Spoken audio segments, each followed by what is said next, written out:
I'm not afraid of you. I'm gonna bust you up real good.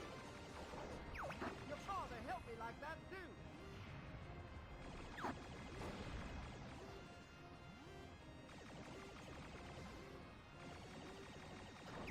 Ah! Me. Beep.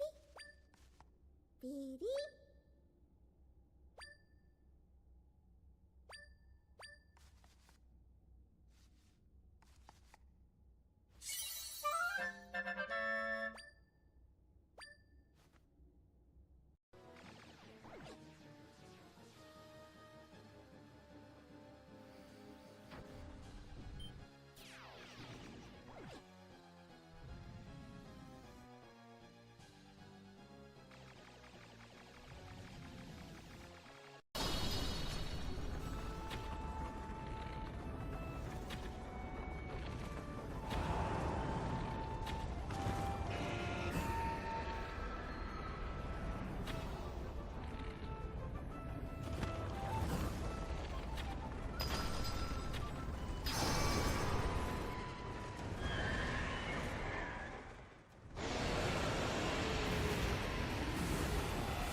Location confirmed. Sending supplies. I didn't expect to have you this. You're very lucky.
Morning, everybody.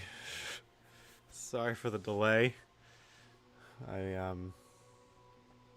OBS decided it didn't like my mic, so hopefully you guys can hear me. Let me check to make sure.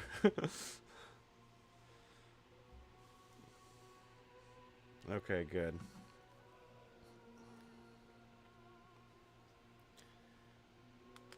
Also, I was messing with the colors of my monitor because I noticed that on stream when reds were coming through real blurry for some reason. I don't know why. So if you notice that the colors are a little off for some reason, that's why.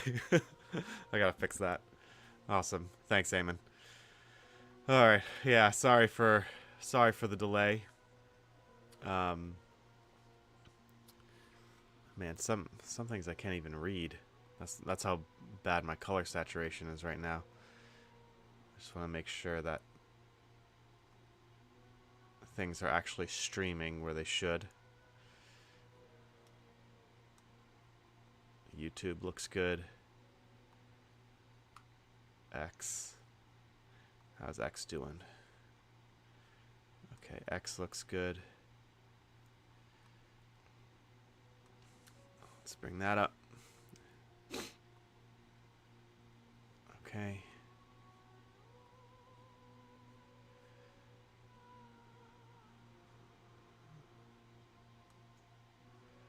All right, I think X is looking good.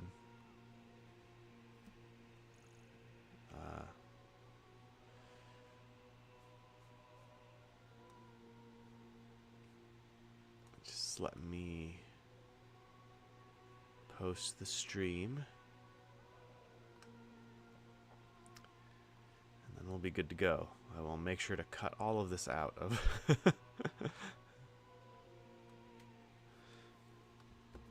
Yeah, I totally messed up all the colors on my monitor right now, and I just don't want to take the time to fix it.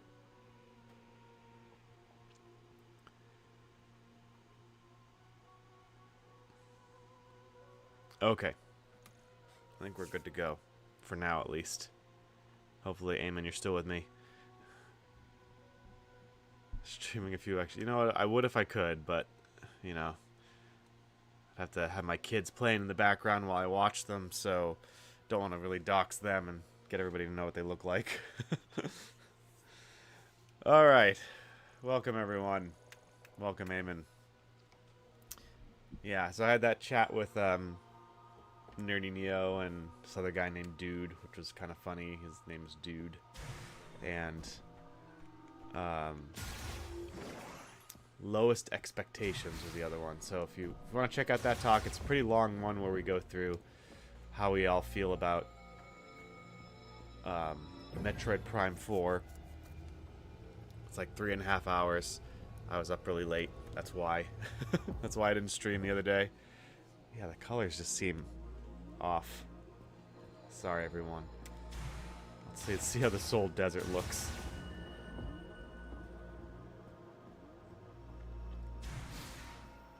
I could have touched that little glowing thing, gone out this way, but anyway, what I'm doing right now. So how'd you think the podcast went? Anything that would have loved to talk about, but didn't perhaps felt they focused on too much?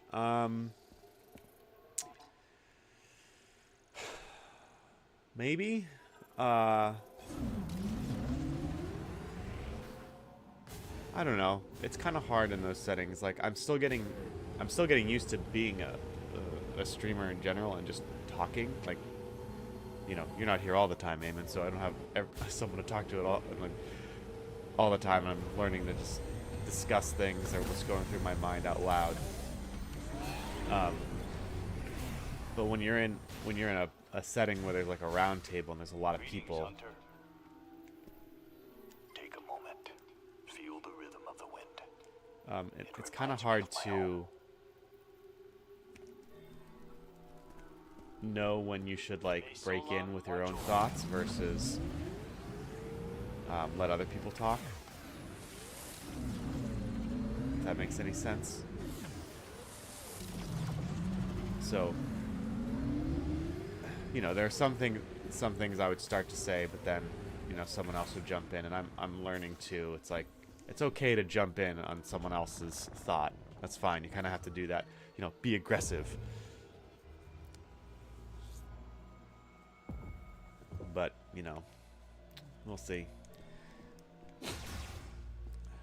I like to, I mean, when I talk about video games, I like to go a bit as deep as I can into it. And no, I felt like at some points we went deep, but there are other moments where I was like, you know, maybe we could have stayed on one topic for a bit longer. Especially when we got, like, I was glad we got through the sound and the visuals pretty quick, because that, honestly, it's like we were all kind of in agreement on, and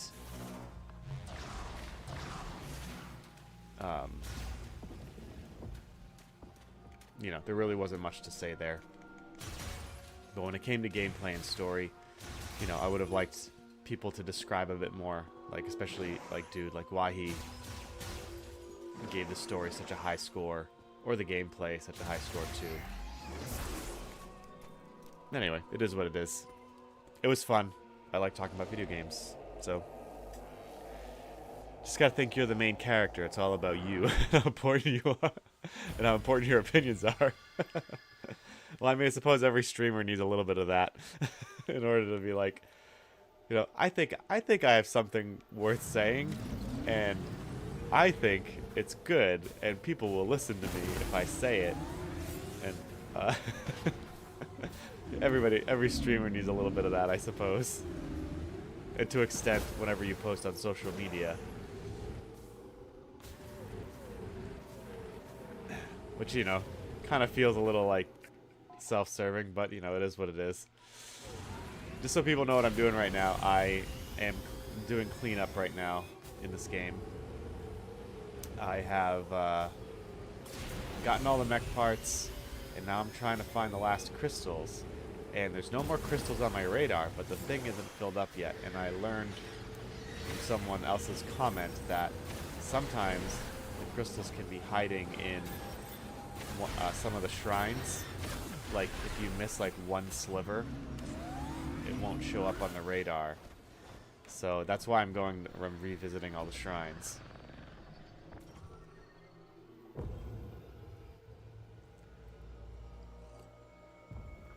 Which is kind of annoying. Feels like an oversight by the dev team, but again, you know, I know how programming can be. And you think things are going well, and then someone finds a huge bug. Is there anything hiding in here, like a little sliver?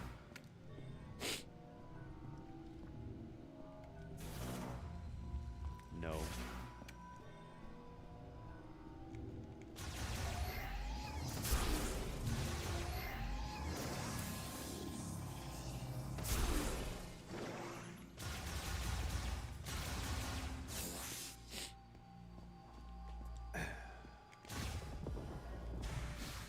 I am working on, when I was on Nerdporial, his podcast, there's a guy named Carl on there, and he wants to do like a kind of a reaction video, and I think we're gonna go over, basically we go over old X-Play videos, and the one that we chose to go over is the game Crash in the 70s. So that'll be, you know, a bit more interesting, kind of different. Do I have to get up there again?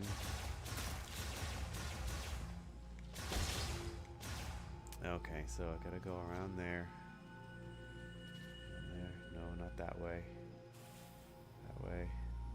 That way, that way, that way, that way. That one. No, not that one.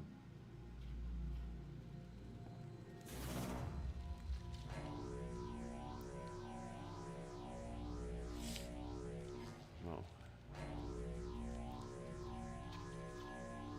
And then, of course, my discussion with Zeltroid should be out in a few days. So that'll be fun.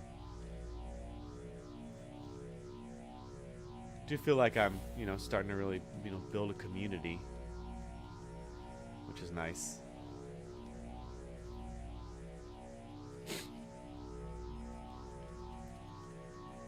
I went the wrong way.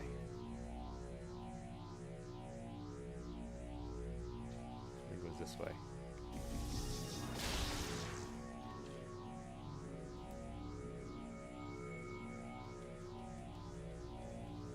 All this just to make sure I didn't miss one little green crystal to get something. I don't know what you get if it's just like a shot upgrade. That's going to be so disappointing to fill it all up again.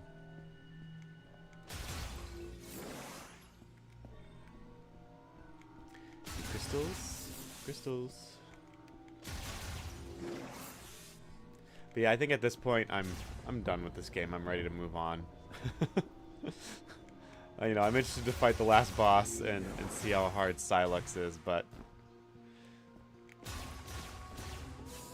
you know, we'll see. Eamon says, I arrived a bit late to the podcast. How's the chat prior to that? Was it active? Did they have a lot of fans chiming in? I mean, they had some here and there, but you were right in your assessment overall. The chat wasn't very active. I'm not sure exactly why, but there were only, when I looked on YouTube, I had it monitored, like, every now and then I just checked on YouTube to see how many concurrent viewers we had, and there really wasn't that many. So, you know, unless they're their buddies, you know, I don't expect many people to chime in, and that's fine. I expect most people view his podcast maybe after, and not live. Just gotta fix that, you know. He's gotta nail that prime time spot, not of 4:45 a.m. and not, you know, 8 p.m. on a weekday. You know, that was the problem right there. You just gotta get up earlier and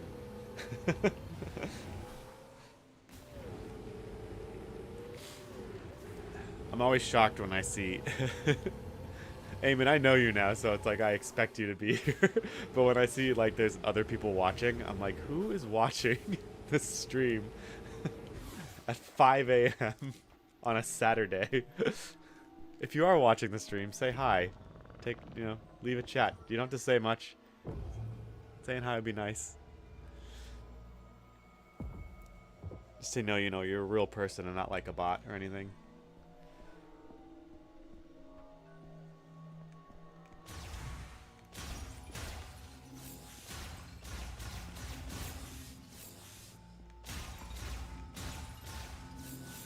I think there's like a lot of things I got to do as a streamer more, like tell people to subscribe, like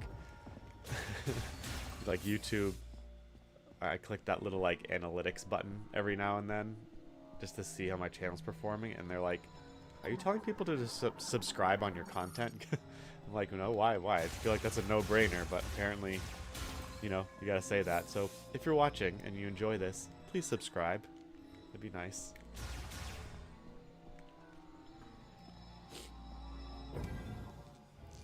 Aim says, fun fact, the comic book crash of the 80s and 90s was averted by Magic the Gathering. Good old Magic the Gathering. That's a fun game. I didn't get into it until later because I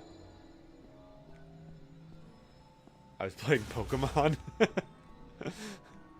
And I guess that seemed more kid-friendly than Magic the Gathering to my parents. So they were okay with Pokemon, but not Magic the Gathering. And then in high school, one of my friends was like, let's play Magic, and I did, and I was like, this game's awesome. So I started playing it.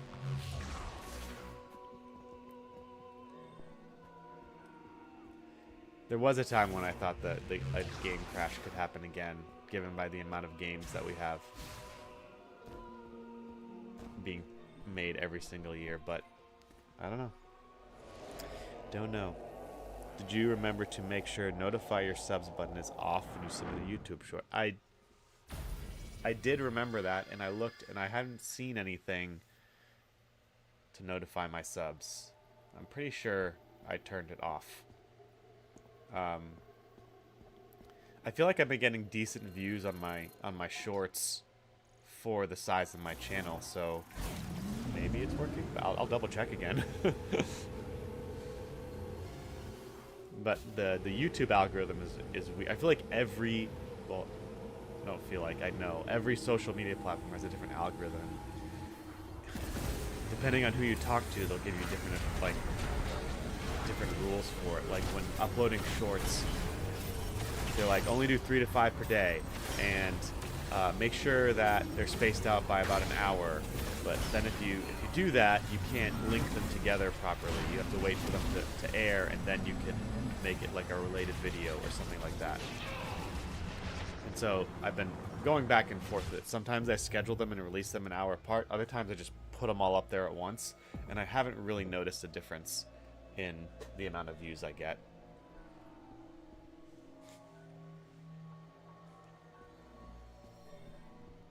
Alright, what's going on here? I need crystals, crystals, crystals, crystals. I did find one. There was one sliver left in one of the shrines. So, there's that.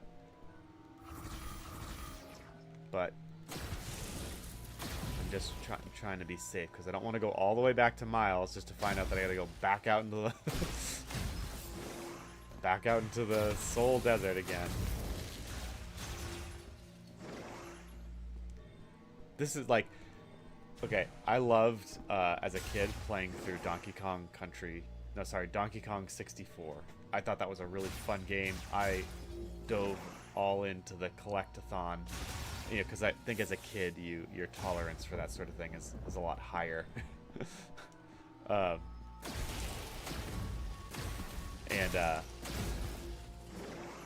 Man, there really wasn't anything like this. This is a pretty brutal. It's not super long, but it's not really fun. After a while, you're just like, "Ugh, I just want all these crystals to be gone.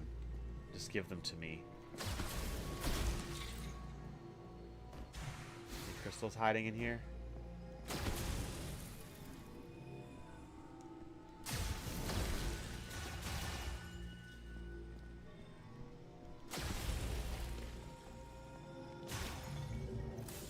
I think part of it too is incentive. Like, I do think Donkey Kong 64 is rightly like docked points for having just being a huge collectathon and having to change your Kong back and forth. That's really annoying. But as far as like gameplay elements go as to like what they reward you with, I do think, you know, they did a great job in that game of like making hidden passages and opening up hidden areas and finding being able to get 103%. That was cool. Anyway, I enjoyed it as a kid. What am I doing? Here, I know the incentive for me finding all these crystals. I don't know. What do you get? I haven't heard of any other super secret thing you get for getting like filling up the crystal container again. You get like another memory fruit so that you can plant it 2 places.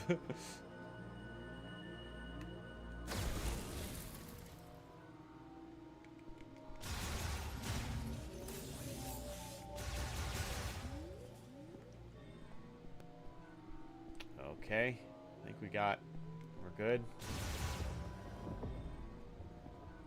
Any crystals? Crystals. Burn away all this gunk.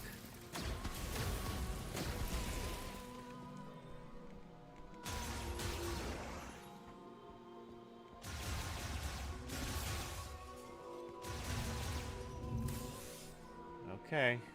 Well, maybe that was it. Maybe the last sliver I found was, you know, that was it. I'm calling it right now. I'm gonna forget to use the legacy suits protective barrier during the last fight, which would be bad. If I forget to use it and I'm still able to do it easily, then that's a problem. Then it's an unnecessary item.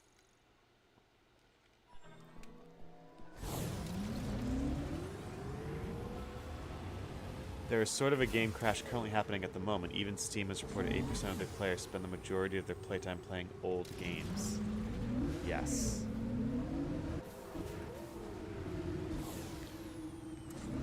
AAA games are also freaking out, saying people don't buy new games, but of course indie studios aren't having that problem.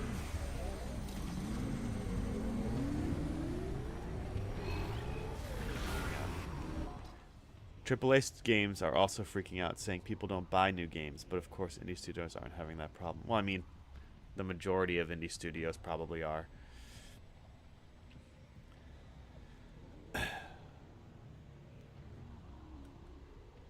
Yeah, platformer Metroidvania.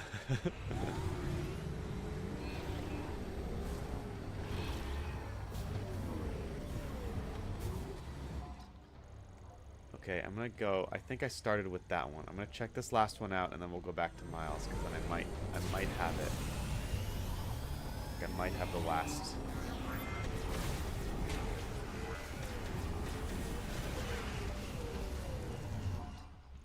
The last shard.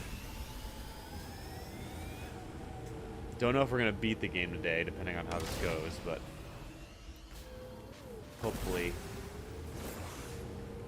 we can not drag this out too long. I've been trying to put in some work on my own.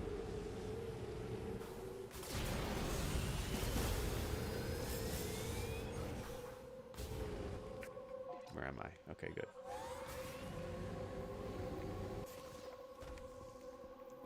So that we can be done with this game.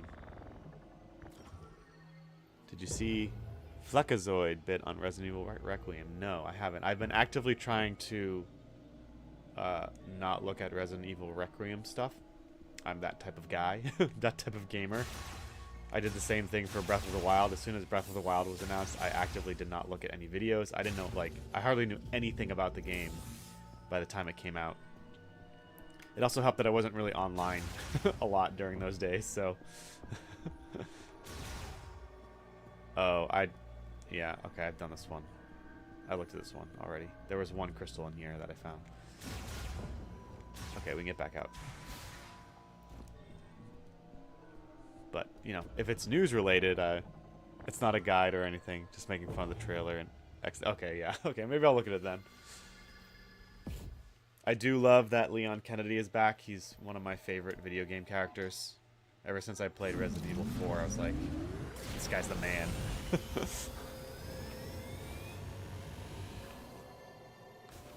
And I'm a little worried that they're going to ruin him. Like, he's not going to be the man anymore. He's just going to be the broken down, defeated old man who has to find his way back and draw strength from his younger counterpart. But I'm worried about that. But from what I've seen so far, he'll be more like the old wise protector, kind of like the Obi-Wan Kenobi or mentor type character in like the hero's journey, that type of thing, which I hope they do, because he would fit given his age right now and how like young and vulnerable and naive Angela Ashcroft seems in the trailers. I think that'd be a really good story to tell. But as we've seen, telling a story just doesn't seem telling a good story doesn't seem to be very easy. So a lot of things could go wrong.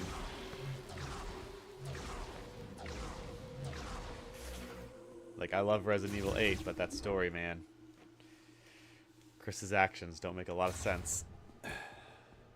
Morning, Tim.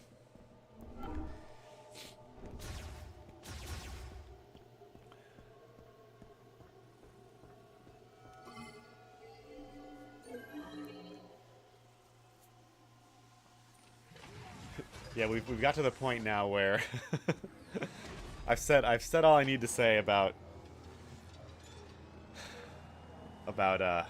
Metroid Prime 4, and now I'm just like thinking about other games.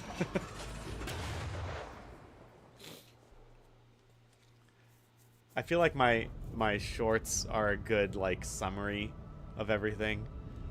So if you really want to know how I feel about a lot of this game, just go check out my shorts. You know, they're like between 30 seconds and a minute and a half. Some of them are like slightly longer than that, but you don't have to rewatch all the streams. And I don't know if I have the time right now to put together like a review video. I want to, but I don't know. Maybe. We'll see. We'll see how it goes. Remember that jacket I had that looked... Yeah. Yeah. I bought it because I felt it made me look like Leon Kennedy. I forgot about that.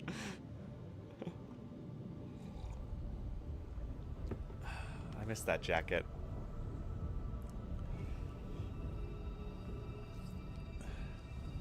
I mean, that would be a weird crossover event, like Dante showing up in a Leon in a Resident Evil game, because Resident Evil hasn't really tread on the supernatural. They somehow managed to not do that. I mean, they've given you like fake outs here and there, being like, oh, is this he's using magic, but really it's just like, oh, it's the Megamycete, or it's the T virus, or the G virus, or, you know, there's always some sort of like explanation scientifically for everything. It's never like, it's demons. I'm back. They're all ready to go. I told them to wait. Which I kind of appreciate about the series. You could put, I mean, there is a crossover, I think. You could play Project X Zone, which is just like, that game is fan service in all forms of the definition. If you want to play that, if you want to see Mega Man X and Zero fight alongside Takashi and Dante and every other Capcom character, then there you go. That's your game.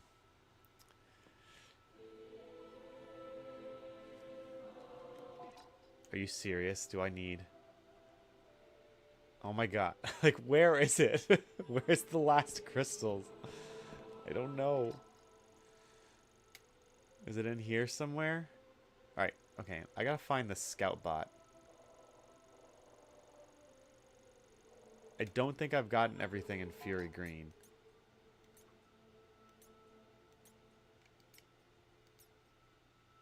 $93 scans, 94 items.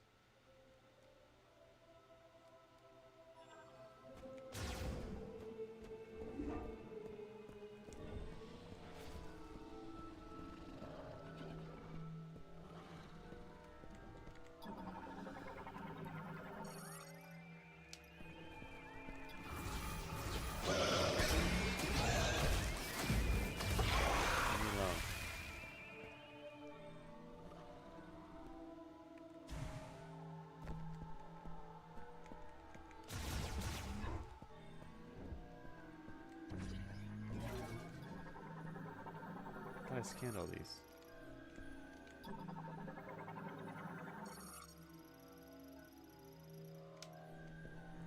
Do I get anything for putting these back in the playback device?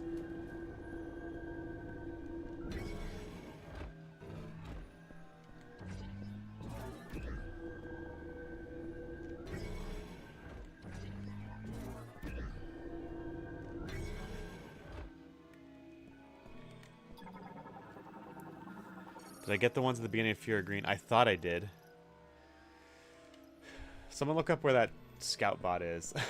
I had it up the other day and then I had to restart my computer twice.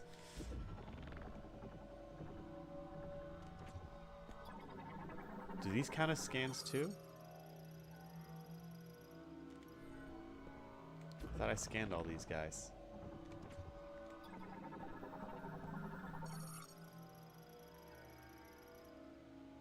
Wait, I don't remember this. What is that? Oh, that's the, oh no. Garvinax.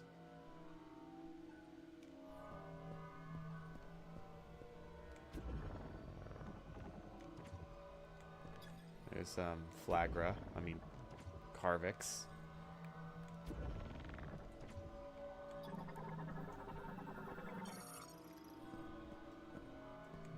Did those give me any scans? Give me scams?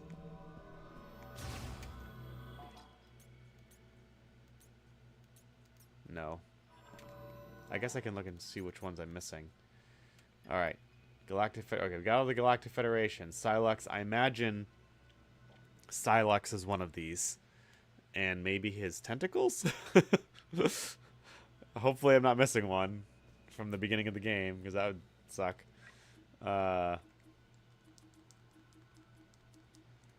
That was that was the funniest part of the stream. Like, what's that Snow Wolf character called? That Snow Wolf enemy? Snow Wolf. They should have at least spelled it weird, like WULF or something. No, it's a wolf, just like the wolves we got on Earth. Okay, so I got all the Vuros things. I'm missing... Oh no! I'm missing a Cybot. I think. It's probably in the forge or something dumb like that. Oh, these things count? Oh, God. Oh, man. I'm going to have to... Yeah, I'm going to be here more. Alright, at least we got all that.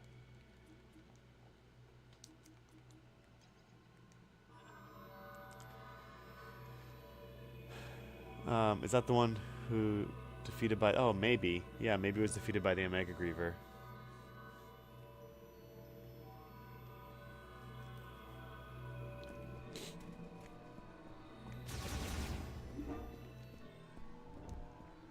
I could see myself getting into Vacatorio.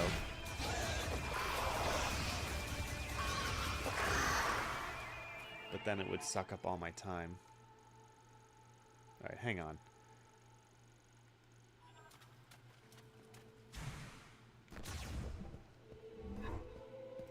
These crystals, I do not like them. I do not like them.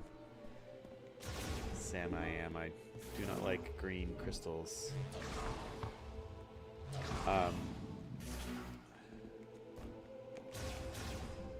we're gonna have to go on a little bit of a scavenger hunt, guys. Sorry.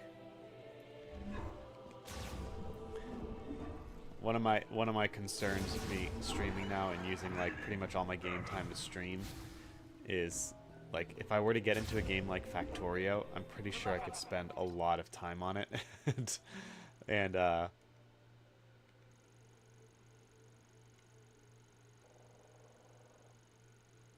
wait, I'm gonna go back that way. I'm on comms if you need me. And I don't know how long that would be interesting. It's like I still play Slay the Spire every now and then. And you know, there's only so much in that game that is kind of interesting to someone to watch after a while. It's like just Slay the Spire is a great game. It's a lot of fun if you're looking for just like a quick, I only got like 15-20 minutes to play type deal. But even getting into like a longer game, like a game that requires like 100 hours of playtime, it's like it's gonna be a commitment for a while, and I hope people enjoy it.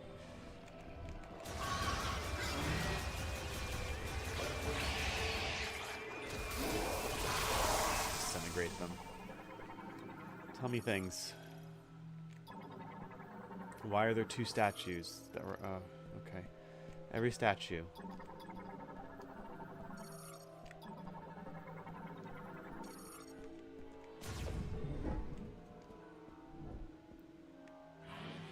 Oh, is this where I fought? What's his face? A strong enough pull. Oh, look at that. That's where I got the key. That's where I get out.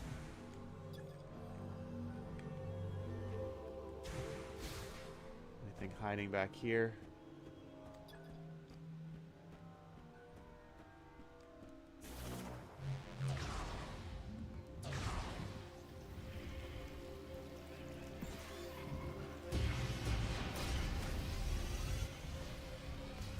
Necessary to do that.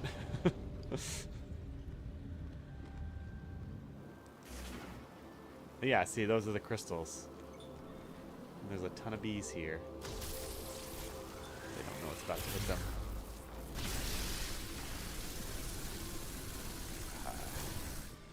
Yeah, see, I got these crystals. Oh, maybe something's in here? Please. Unless it just respawned. Oh, look at that. Tricky, tricky.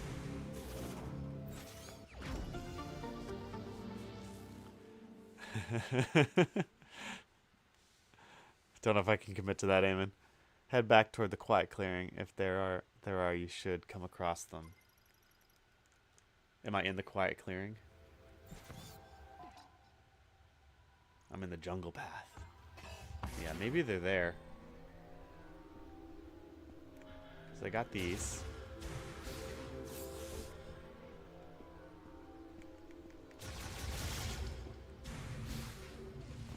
Man, taking out those bees was fun. And it took out their nests.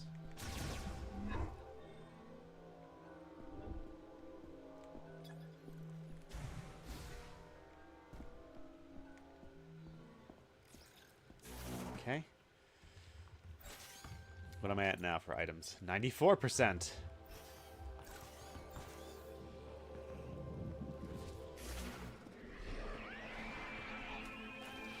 Great.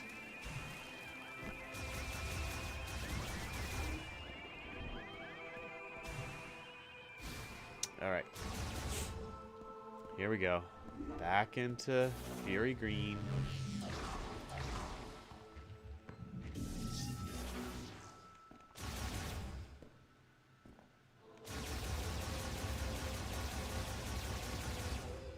Probably doesn't help the loading times for me to do that. Quiet clearing is the very first room. Oh, I don't remember getting those there, so maybe they are there. I have hope now. Hope that one day I can play a different game. Did not scan the mech. Oh no, wait, I got all the Federation stuff, so the mech is...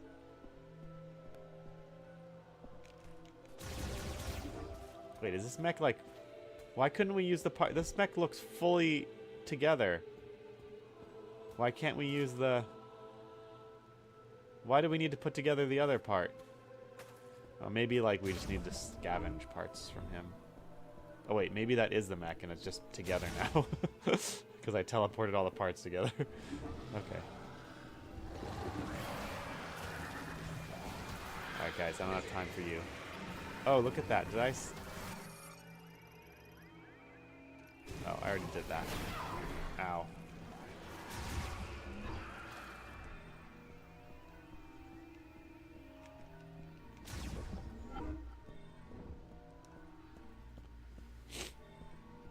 Alright.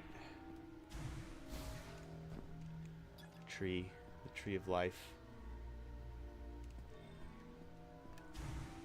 Anything hiding over the edge?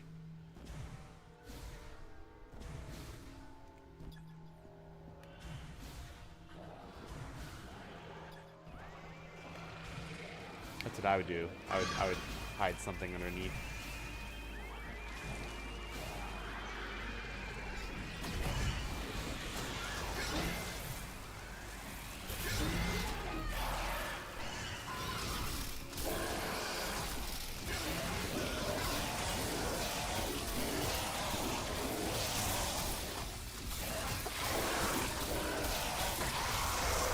Yeah.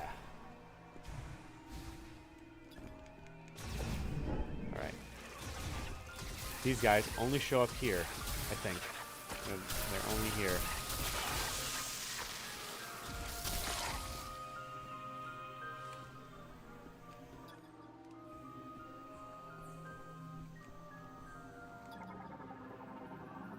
Alright.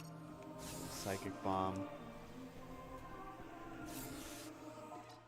Okay, where's the quiet clearing? Resin Creek, Sinkhole. I think I went through there last time. Cliffside Gate, Forgotten Land, Ravine Overlook, Hollow Log, Quiet Clearing. The very, very first room.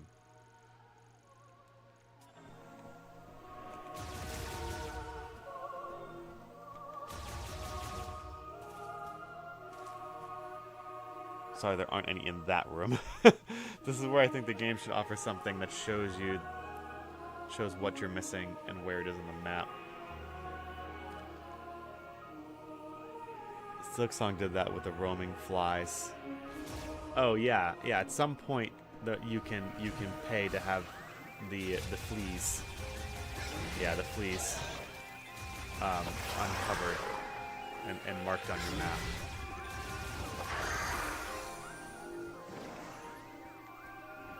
I did not 100% Silk Song. I didn't do that because I don't think there was a reward for it, really.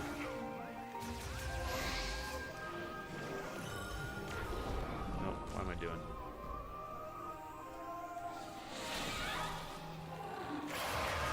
Regardless, I'm still looking for that scout bot. Where is that scout bot? Is it in here?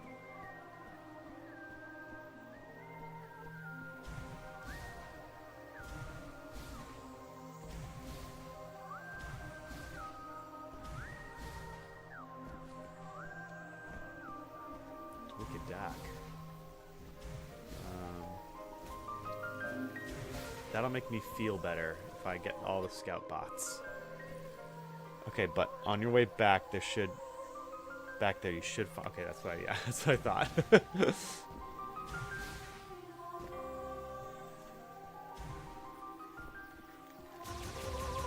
What do we get for filling up the thing again? Do we get anything for filling up the green crystal?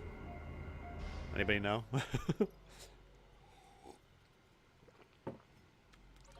It better be like a super secret ability.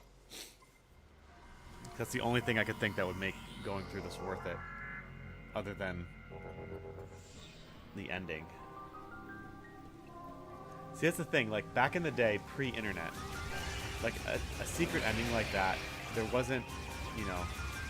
Yeah, you could, like, record it using your VCR or DVD player and show it to your friends that way. But, oh, look at that. I totally... It's chilling out right there. But, you know, back in the day, those end game screens, like, if you wanted to see that, like, you either had to go to your friend's house who had done it, or you had to do it yourself. And so a lot less people saw them. You know, so, like, the reward of, like, an extra cutscene to give more context, I don't think is really worth it. You know? There needs to be something else, gameplay-wise.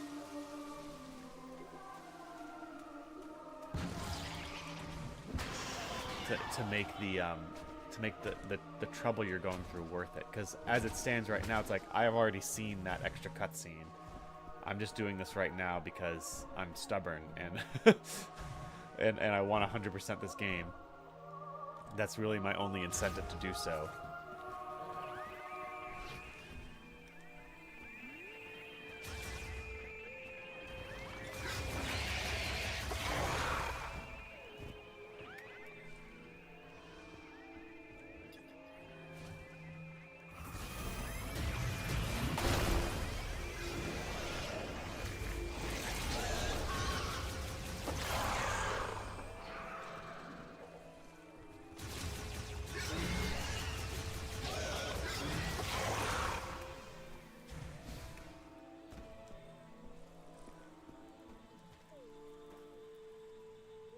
Near the beginning, probably nothing. I think you just get the achievement along with true ending for 100% Silk Song. Took you 90 hours. Wow. I mean, I thought I got the true ending when I rescued what's her face, Lace. That game is so epic. Both Hollow Knight and Silk Song are epic, but some of those fights are just awesome.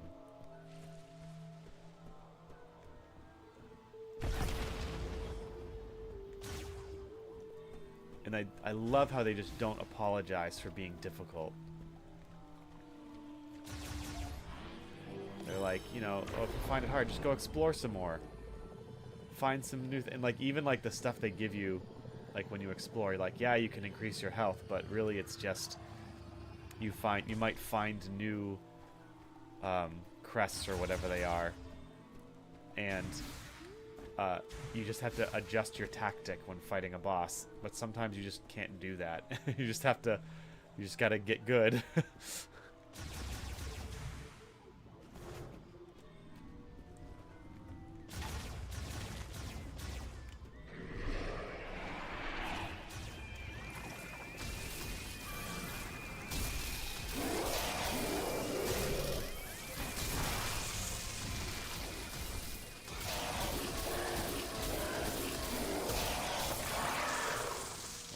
stun locking going on there.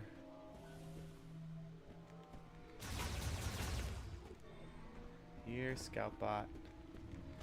Where are you?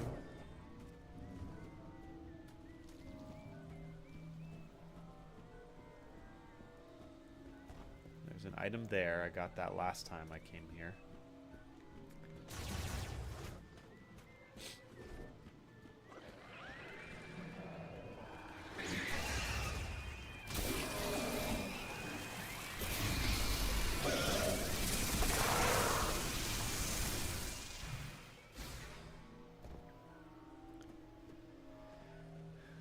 I did get the Mr. Mushroom ending, though, which was ominous.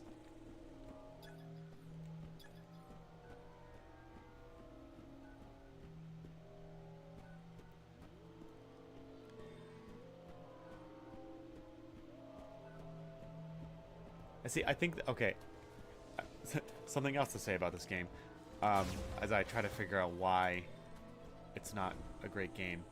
So, like, in Metroid Prime, when you backtracked, you were always, while you were going to one specific place, because of the interconnectivity of the game, you were always also going to another place. Okay, and now this just so happens to be what's happening right now because I'm going to that teleporter as well.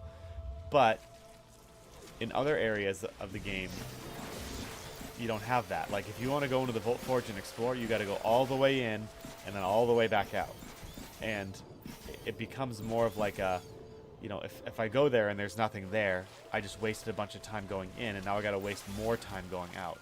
Whereas in Metroid Prime or Metroid Prime 2, you could always just kind of adjust your route and be like, okay, well, now I'm here, now I can head into the Phazon Mines quickly, or this route will take me to Magmore Caverns or something like that. It wasn't like, now I have to go back. I just went in a big circle.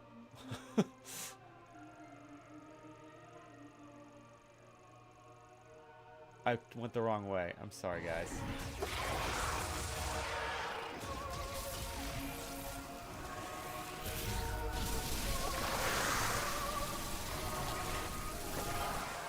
well, I mean, at least I cleared it out. Morning, Cheville. Welcome to the misery that is me trying to figure out where the last crystals are and where the last scans and items are.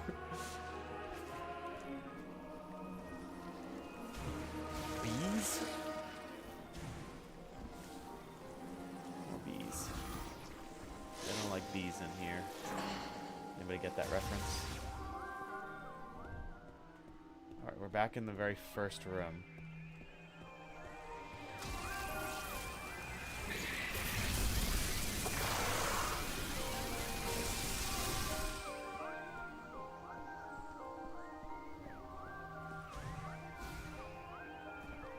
Scoutbot, where are you?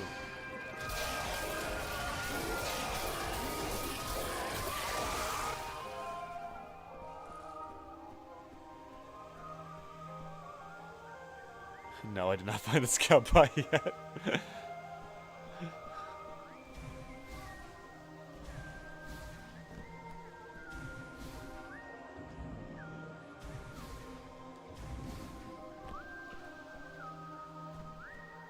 I looked it up the other day, and now I just haven't found it.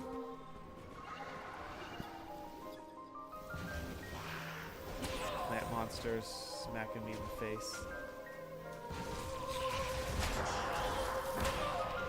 Ow, ow, ow. Creepers.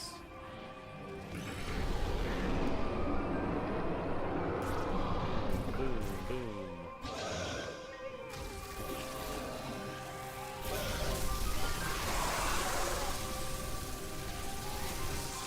That is pretty satisfying, I'm not gonna lie. Just over here. Things to burn. That reveal nothing.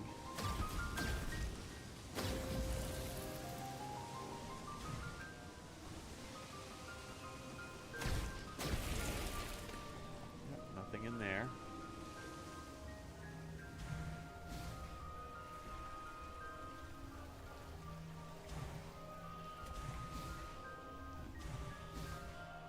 Where is the scout bot? Scout bot is in the ancient path. Ravine overlook, quiet clearing, cliffside, Airbowl, Arzon Creek, Infinity, temple entrance, base camp, cargo launcher, jungle path. Where is the ancient path? Did I skip it? Reflection chamber, temple entrance, ascension stairway, temple entrance, infinity bridge, grove of the sacred tree, undergrowth,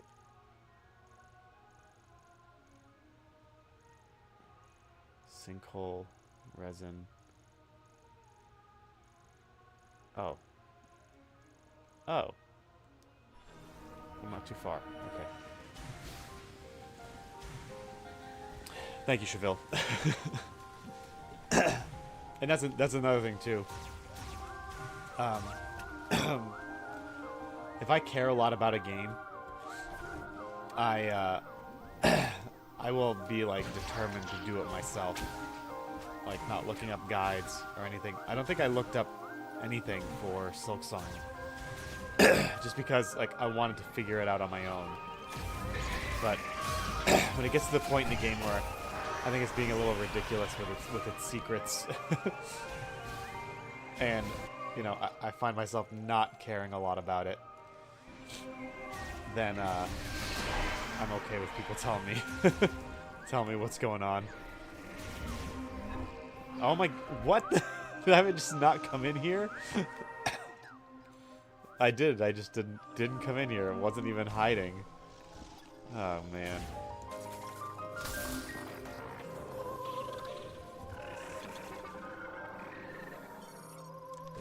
All right, buddy. Let's see if I got everything.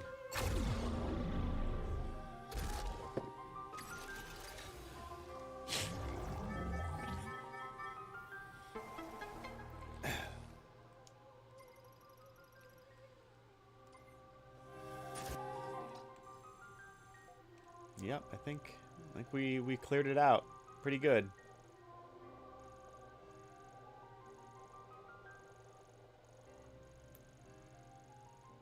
Why are these trees on the map? They could have made this place a lot bigger. Yep, okay. Good job, buddy.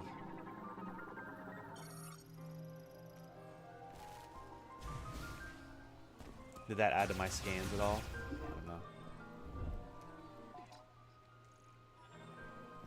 Anything in here? Scanning.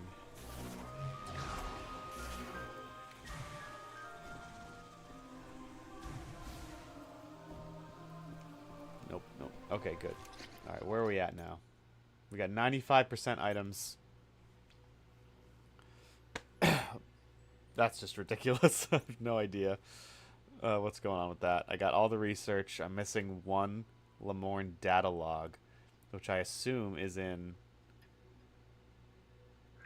Oh, I got all of these. That's good. I assume this one's in somewhere in the ice belt, and then this, I'm missing one of those, and then two pirates. One is Silux. I have no idea what the other one is.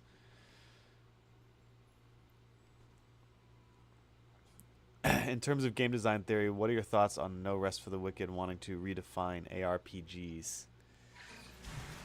I mean, in theory, like redefining a genre is fine, but in order to do that, I think you have to like you have to make a good game. Like people have to accept it. You have to make such a good game that even though people complain about any changes you make and redefining it, that it just doesn't matter. Like Resident Evil 4, like a lot of people were pissed off that it wasn't your traditional Resident Evil again, but but it was so good that... Oh, bird o'clock. It was so good that people just didn't care. Like, the game got incredible reviews. It became a massive success, and it, in a sense, had some redefinition for what we consider survival horror. You know, now survival horror, I think, I don't know, I was young when that came out, so I don't really know, but Resident Evil seemed to be like, if you were going to make a survival horror game, it was going to be like a top-down tank control type game, and that was it. But then Resident Evil changed the game that with the new, like, adding more action elements to a survival horror, you know, for good or ill, depending on how you view it. So, I mean, if their goal is to redefine action RPGs,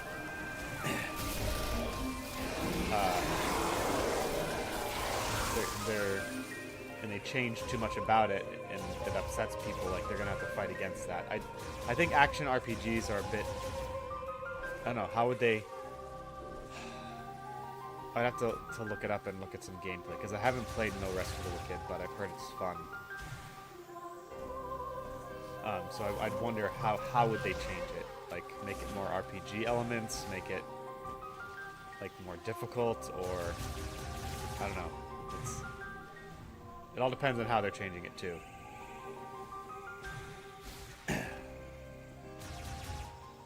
Like, you could argue that Metroid Prime helped to redefine Metroidvania, because Metroid Prime games are Metroidvanias, but typically Metroidvanias are seen as 2D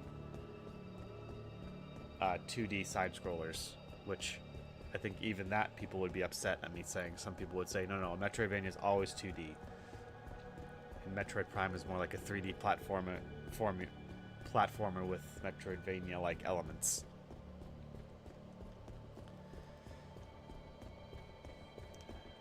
Yeah, I've played through Diablo. I played Diablo 3 a good amount back when it first came out. You know, at a certain point, Diablo gets a little, you know, you're just doing the same thing. I played it when I was in South Korea, and I played it at, like, PC rooms. And,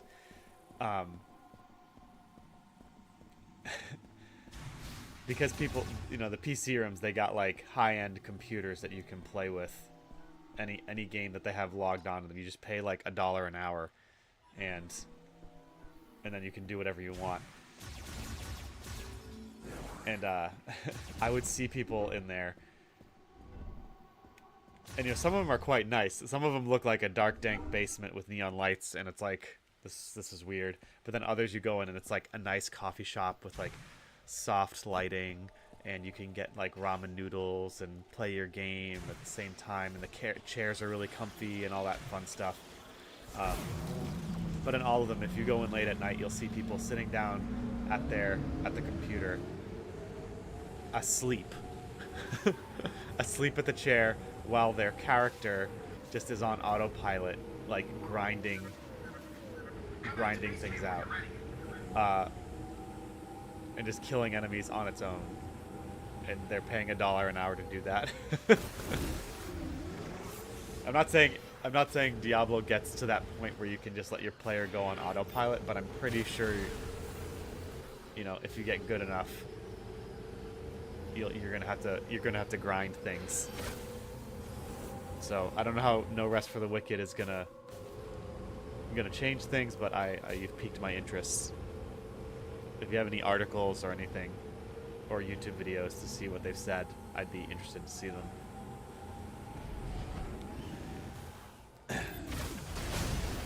Alright, we're going to the ice path because I think there's a logbook I missed in there.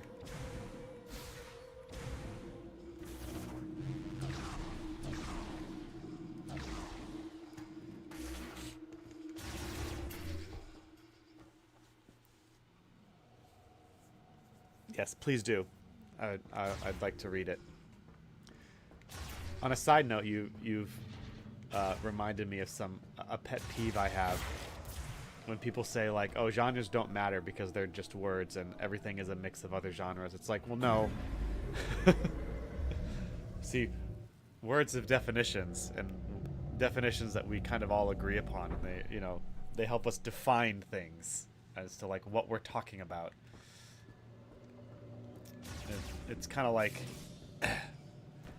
I'm definitely more when I discuss things, I want more objectivity, and that's my bias. I have there is a certain amount of subjectivity when it comes to game design and what people like and why they like it. I understand that, but I also think, you know, there are objective things you can do to make your game better, or objective gaming rules that you should and shouldn't do.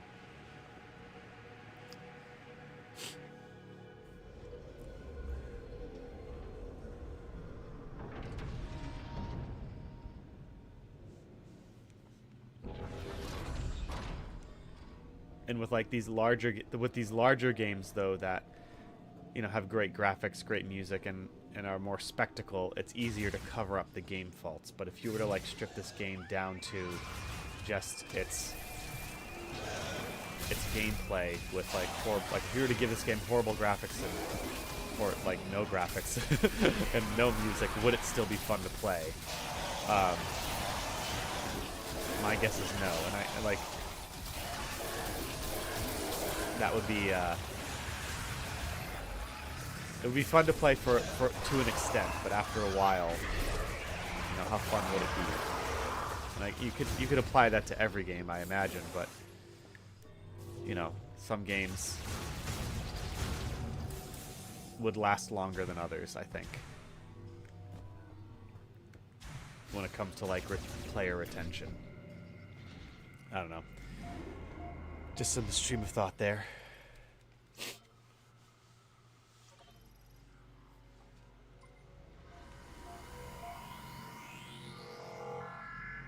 Alright, I'm pretty sure I cleaned out the ice belt already.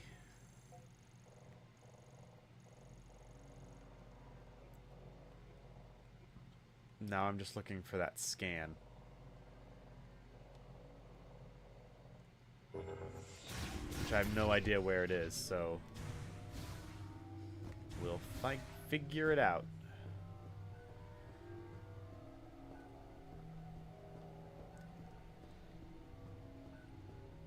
And I'm fully planning on after today's playthrough to looking up where I missed the last things. So that's going to happen. I spent enough time with this game, I think. And I don't mind people saying like, oh, you didn't find them all on your own. It's like, that's fine. I'm okay with that.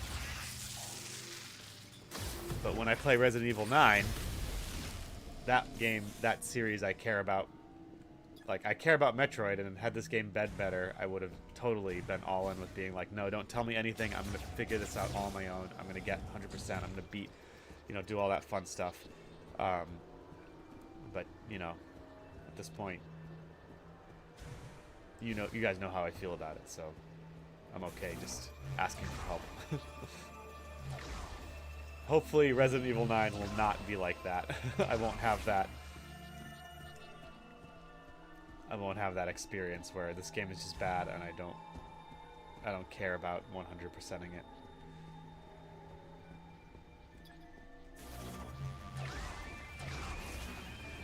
Okay, the problem with these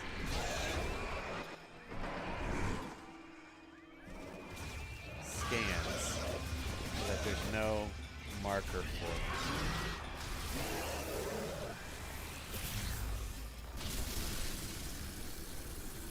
Whoa. That's weird.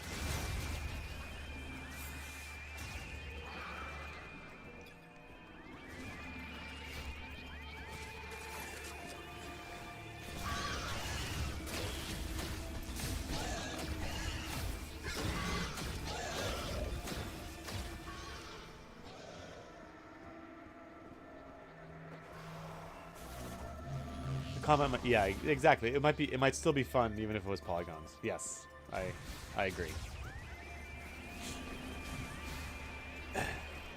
But the question is for how long, and how long would it keep you engaged? You know, it's like making a game is not a simple thing, and I understand it doesn't. What makes a great game doesn't just come down to gameplay, but it is a huge part of it. Like, I think we've talked about this before. Like, people will tolerate a horrible gameplay if the story is super compelling, you know. But people probably won't tolerate a horrible gameplay if the story's bad. It can look really pretty, but you know, it's not going to retain the players.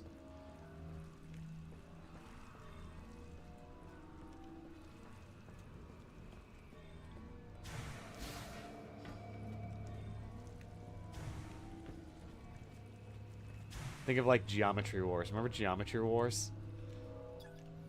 Literally just polygons. And flashing lights, but it was so, you know, interactive.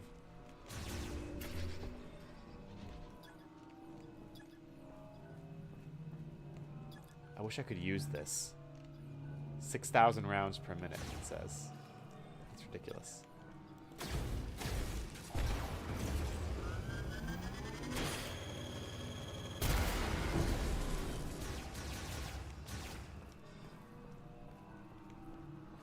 Okay, no logs in here.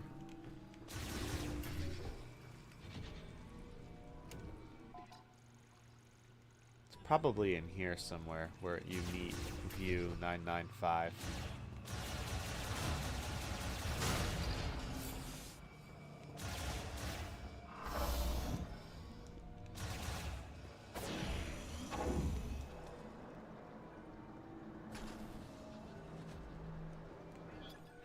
Or maybe in there. I don't know. Hi. You made me do that.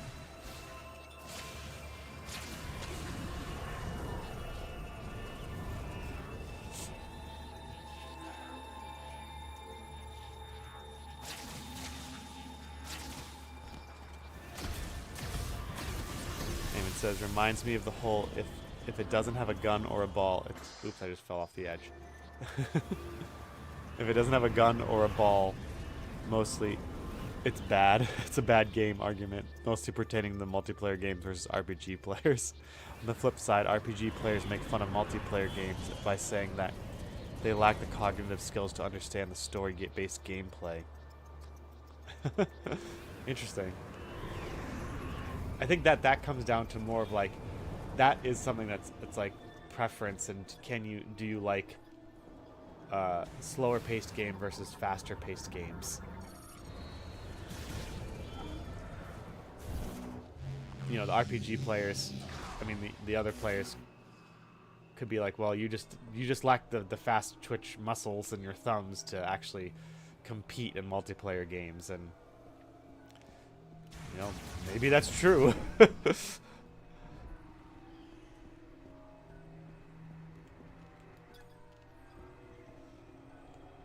I have a hunch that it's down here.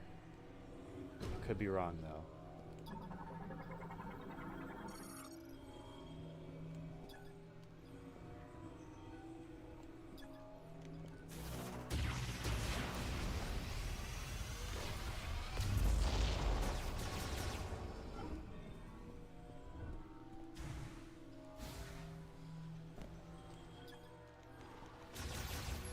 Oh, this is gonna be fun.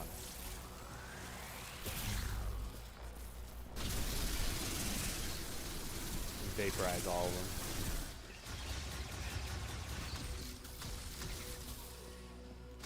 Oh, maybe I was completely wrong. And there's nothing in here.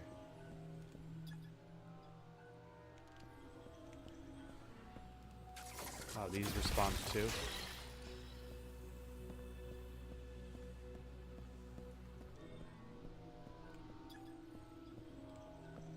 Yep. Oh, that was a waste of time.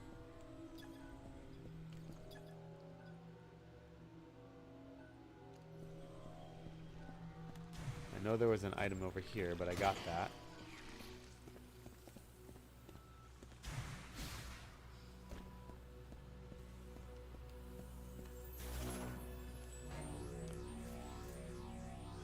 They made that game look amazing with just geometric shapes and some particle effects. Yeah. It's not really slow versus fast. It's more centered around games being games and not pretend books, movies, and shows. Yeah, and I think the big takeaway that I did like from our, or at least from when I read that article, that Nintendo Dream article, was that Tanabe was like, he doesn't get inspiration from other games. He gets inspiration from movies, which tells me he, at least at this point in his career, he was more focused on telling a story rather than making a game, which is a huge mistake when it comes to game design. I think if gameplay serves the story, then you've got it backwards. Story should serve gameplay. Sorry, I know I've said this before, but it's the big criticism that Kojima has. You know, people are like, oh, his games are just movies, and that's what he wants. He wants the game to be a movie. He wants to make a movie, and that's why his games play the way they do. It's, you know, I think I never played Death Stranding. Some people love it, some people hate it. So I at least think that he's got some skill in making a game. But I think the more it's kind of like, he's famous for a reason. He maybe he can do that. Maybe he can do both. I'm gonna get inspired by movies and make a great game. But I think the majority of video game designers probably can't do that.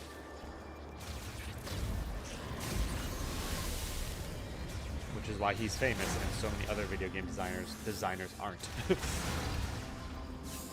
And depending on who you talk to, he didn't make a good game. He made a movie game rather than a game with a movie in it. But I do think that is a big problem in the industry right now. We've got more and more spectacles being made rather than actual games. At least in the AAA media, in the AAA gaming sphere, that's, I feel like, it's happening. I think Nintendo hasn't lost the plot. You know, I say that playing this game. This game definitely lost the plot. But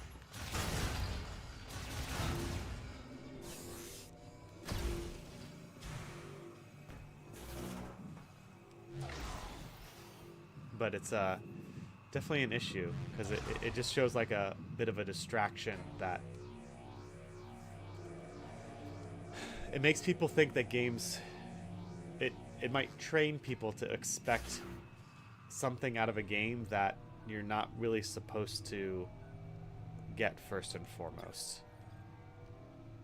I think it has the added effect of making games easier, and players don't want to actually, you know, the next generation of players, if they only grow up with games that are made movie first, they're going to expect that, and they're not going to want challenge. They're going to want just a good story, and that's how they'll determine if a game is good or not. It'll be easy to get through because the story will progress the way that they want.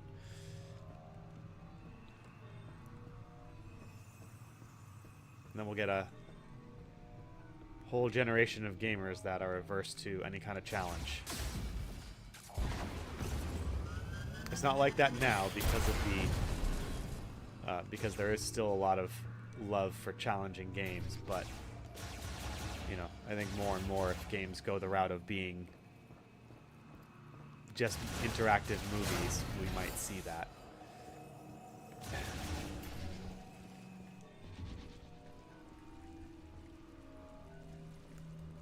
Like, there should be no one complaining that like a game like Silksong is too hard, I think. Or at least the amount of people that we saw complaining about it. It should be, this is a difficult game, and if you don't like difficult games, then maybe it's not your cup of tea. But it shouldn't be faulted for that, unless it's coupled with if it's hard because of bad game design, then that's a problem. But if it's designed hard and the game is fair, then that should be noted.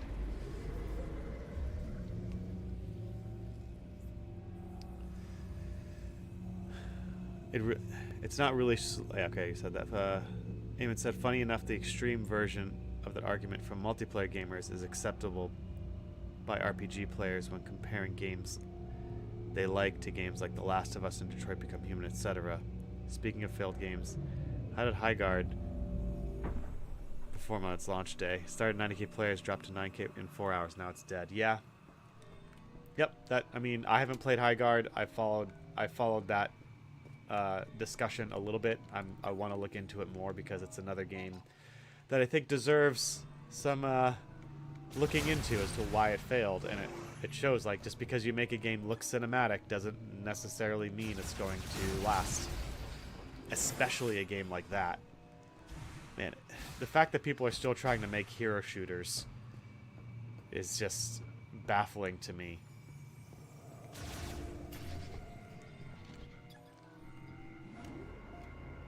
Like, you have to have something real special in order to break into that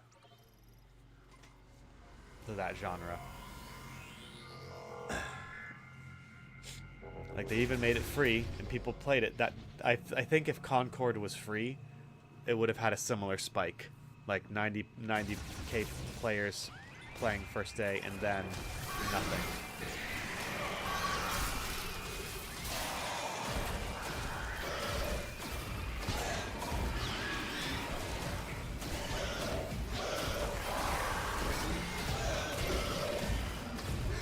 Be gone.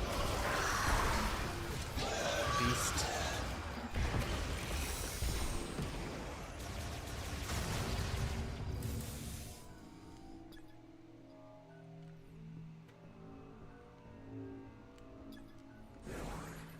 Can't be moved, can't be moved. Can't be moved, can't be moved.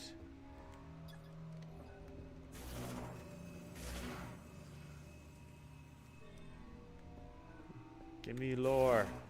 I need lore.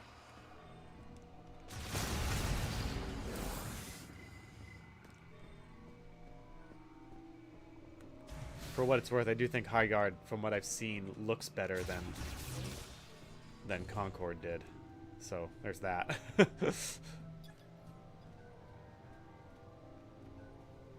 Okay, that's where I fought Mr. Ice Monster. It's funny because Jeff got all high and mighty the day before its launch, saying, I'll be accepting your apologies in 48 hours. Oof. Oof. Ugh. Do never needlessly antagonize the player base. Why? Why do people do that? Like, I bet you he lost a ton of players out of spite for that comment. Like, well, I'll show you, Jeff. I'm not going to play your dumb game. There's a million other games I could play. Like, he probably lost thousands of players just so that they could prove him wrong. Like, what are people thinking? Like, you can't you can't insult the player base. You can't blame the player base. If your game is bad, like, ugh.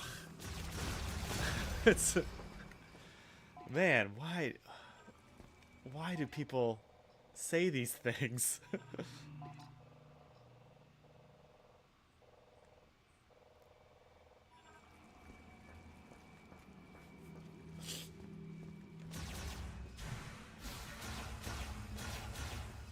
It's like the same issue that I have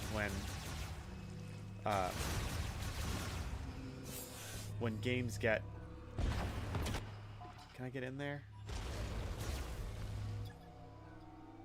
Must be online to lock. Controlled by the main terminal. Is there something in there? Can I... Where's the main terminal? Is this it?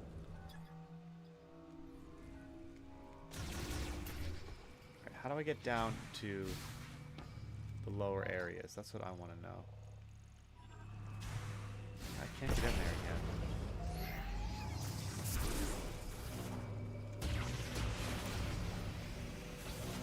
Oh, there we go. Just gotta go in here.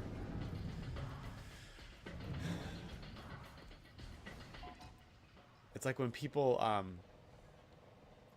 start like commenting on like the cultural aspects of their game. Like they start working in like the culture. I don't want to use the term culture war, but when they use the culture war stuff to like promote their game on any side of it, it's like when you do that, you alienate at least half your player base. Like everyone thinks that their opinion on a lot of these hot button issues is the majority opinion, and in reality, it's like you got maybe half. Maybe half of people see things exactly the way you do, and to say like, oh, just because they're doing this game's gonna be a success. It's not. It's not how it works, and you're shooting yourself in the foot if you think people can run their mouths and not have any kind of consequence. It's like malpractice, business malpractice, promotion malpractice, and you should be fired. If you're part of a big company and you run your mouth off as part of like any part of the game, like you should be done if you do that.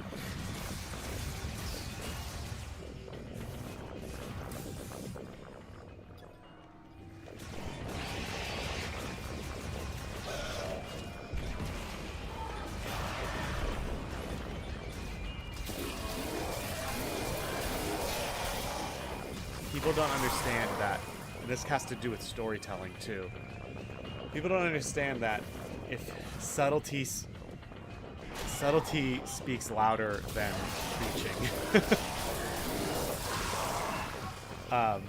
If you're subtle with your messaging and the game is enjoyable and you get people to enter that flow state, they're taking in way more than you think they are. And subtle messaging can be way more effective, especially in an interactive medium. That's, I think, is one of the things that gaming has over other mediums, is that because the interactivity is very overstimulating, for lack of a better term, and because of that,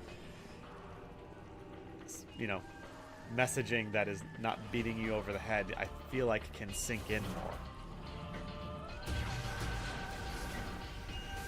if it's done right, and it's subtle, and tells a narrative that's people can understand. But games these days, games and movies and TV, again, no matter what side of the aisle you're on, not being subtle or not telling a good story or showing both sides in a subtle way really, really hinders messaging, whatever kind of messaging you want.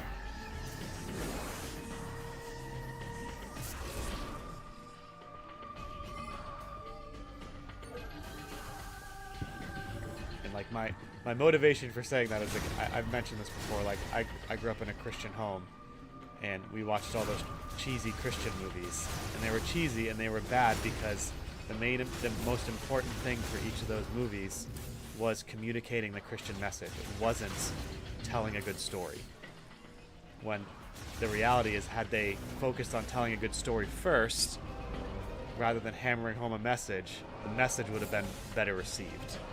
That's what I'm getting at here. I don't know if I'm communicating it well enough, but that's what I'm getting at when I talk about stuff like this.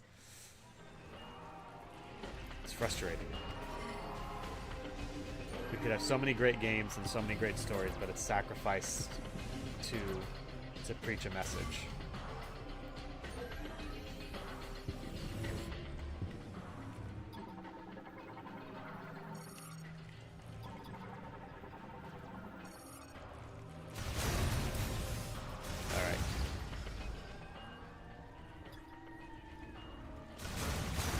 wandering around here looking for this last scan, this last logbook that I'm not even sure is in here.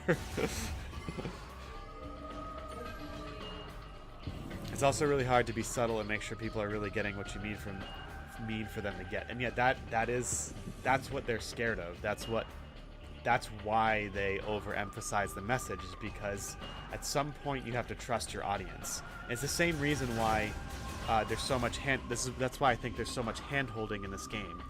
They're afraid that people will get lost. And if they get lost, they'll get bored. And if they get bored, they're going to stop playing the game and give it a bad review. That's what they're afraid of. When in reality, what happened was the opposite. They handheld too much, and now people are giving it bad reviews. Those two issues are very similar, and like one is afraid that people won't pick up the message, the other's afraid that the game will be too difficult, and so they make it so easy, and people feel patronized. They feel like, what do you think, I'm an idiot? That kind of thing.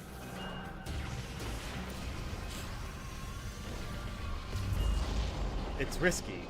It's very risky, because if you run the risk of the game being too difficult if you don't trust the player. Again, that's why I'll forever praise Team Cherry for their response to the whole, like, this game is too hard debate. They were like, no, we designed it with systems in mind, so that if you find the game too hard, the game itself has a system in place to make whatever you're stuck on easy, and that is exploration. It's what I forget his name. That video you sent me, Eamon, about difficulty. Like, that's what he was getting at. It's not a simple matter of me going into the pause menu and going to change difficulty, which is right there. It's right there. Change difficulty. Should be there. Wait a minute. What is this? I can turn that off? That's cool.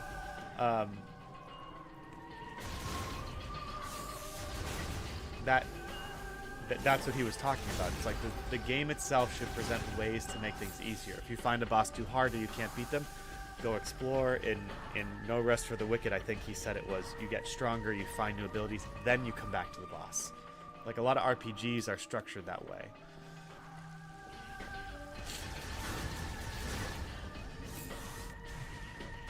And, you know, masterful storytelling will trust that the audience can pick up what they're throwing down. And it's like, yes, you are sacrificing what some audience members will miss, but those who do pick it up will, I think, have a better experience. And the messaging, even if they don't agree with it, the messaging will stick with them longer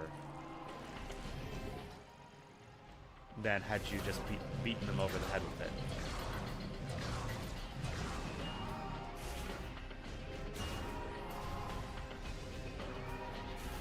Also, the messaging has to reflect reality, too. I think that's important. It is possible to make a game too difficult, and it's also possible to try to communicate a message that people just don't agree with.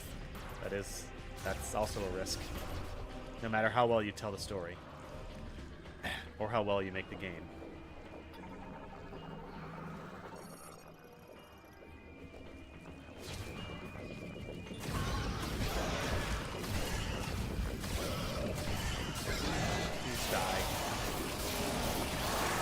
These guys should be immune to electricity. Forced me to use the frost, the fire shot.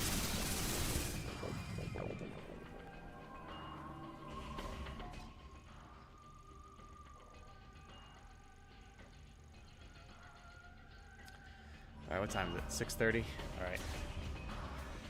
Alright. Let's see.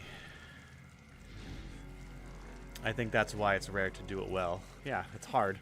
It's difficult. I'm definitely being an armchair quarterback here, so I fully realize that. Good writing is hard. Making a game is not easy.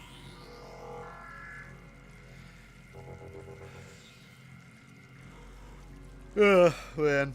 Well, I wonder if part of the reason the message sticks in subtle messaging like that is because the audience takes ownership and Yes. Yeah, that's a great point. Right. And again, that relates to this game as well. People are pissed off at Miles because he removes the ownership that you can take from figuring out where to go. Again, I think I've said this before, but a definition of video games or games in general that I found is basically you're creating this system in which players feel like or actually have agency, or both. And when you remove that agency, anything that makes the player aware of the fact that they're being like led on a tour is detrimental to the game. And again, I think players can be trained to be taken on tours and to expect that, which is why some people think that this game is well designed. Not enjoyable, but they think it's well designed.